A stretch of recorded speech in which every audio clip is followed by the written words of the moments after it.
Victorious Panthers are with us. They have a date in tomorrow's semifinal game, game number 2. They'll play Drake.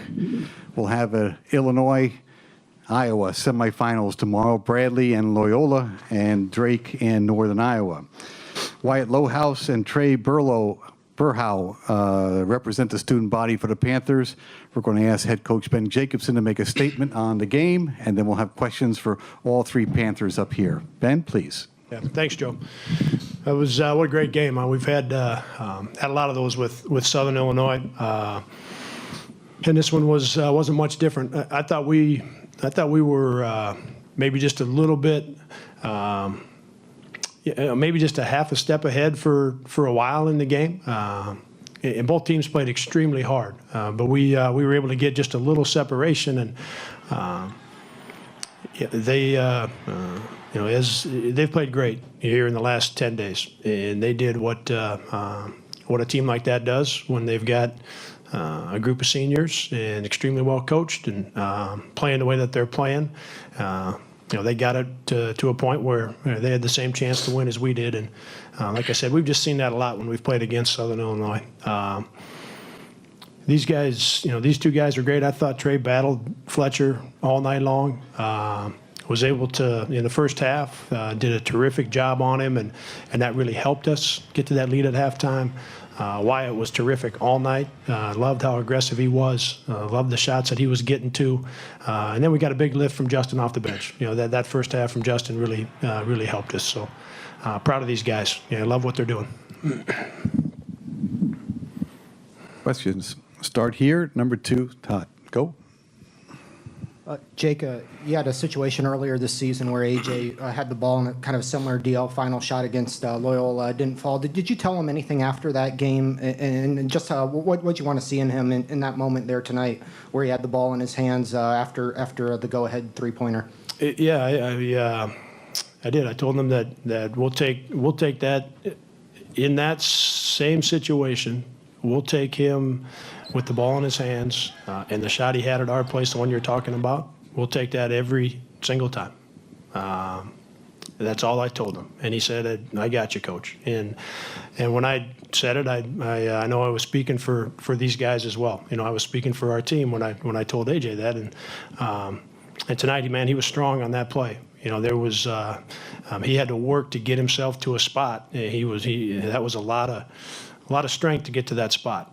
And when you think about the last game we played against Southern at their place, it didn't go so well for AJ, and it didn't go so well for a couple of our guys, and did not go well for our team in the second half. And to come back and make that play in this game, that's like I said, in that situation, we'll take him with the ball each and every time. Wyatt, just a bunch of jumpers. You were able to find a spot kind of around the screen. Did you think that was going to be open today, or did you just kind of create that yourself today?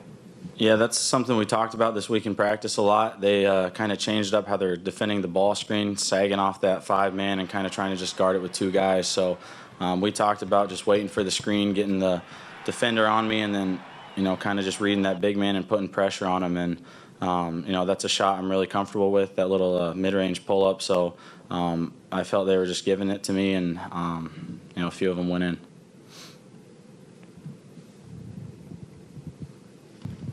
Why did you have a message for AJ or any of the guys there in that final timeout after Southern Illinois took the lead? It was more just, we're right in it. Keep your heads up.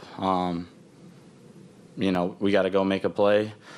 I think the general message just across the board was head up, flush it, what just happened, let's go make a play and let's win. As a lone senior out there on this team, how significant is a game like this for you?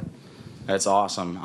Want to keep playing as long as we can here at the end. So to win a tough game like that, the way we did, it feels really good.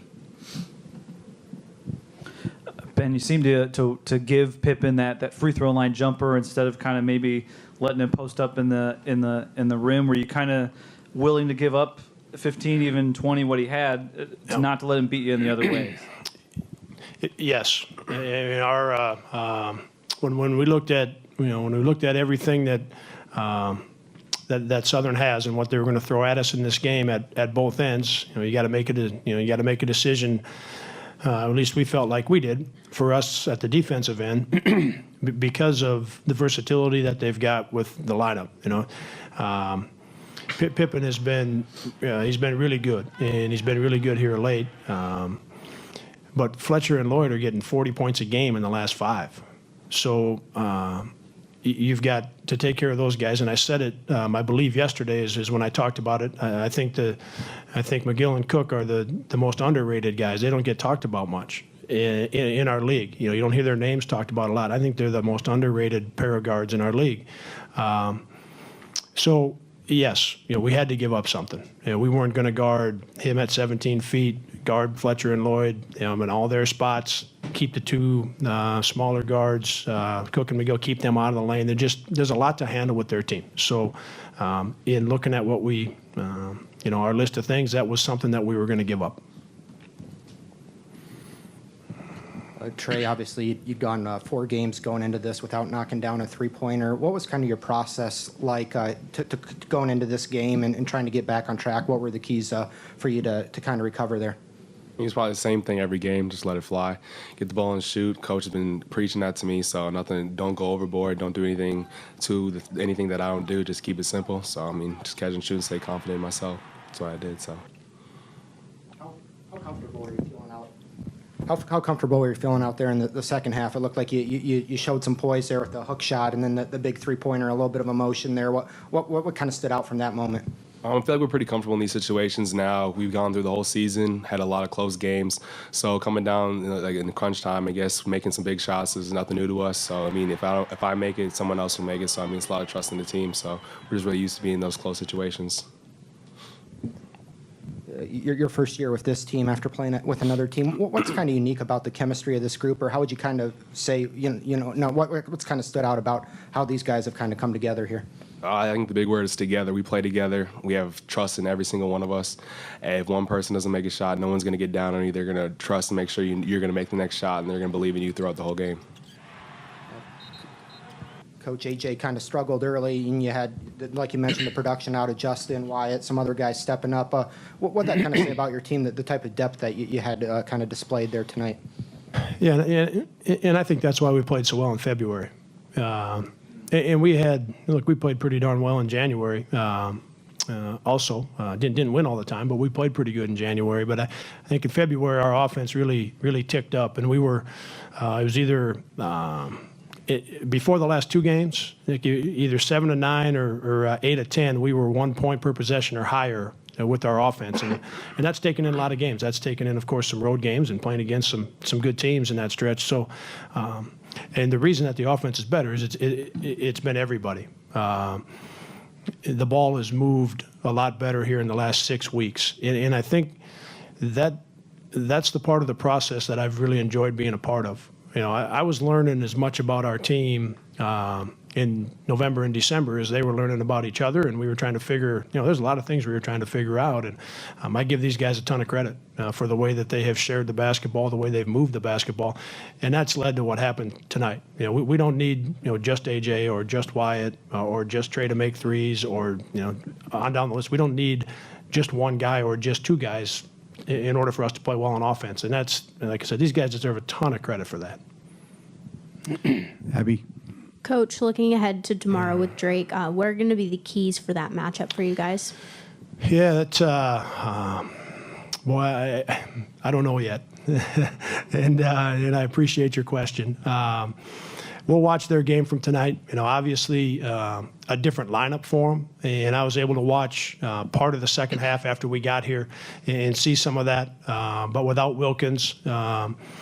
And without, I don't know McGlynn's status. I know he didn't play in the second half. So I will say this, that is, for Wilkins to go down ahead of time and then McGlynn to go out in the first half and not come back and play in the second half, that is a tremendous game that they played and a tremendous win. So, even given the injuries, it's obvious that they're not ready to be done. So it's going to be a heck of a game. Both games with them this year were close, and we got one, they got one. So we'll have to watch. I'll have to watch tonight's game to be able to figure out what we're going to need to do at both ends. Anything else for the Panthers of Northern Iowa? All right, gentlemen, thank you. Congratulations. We'll see you tomorrow. Thanks, Joe.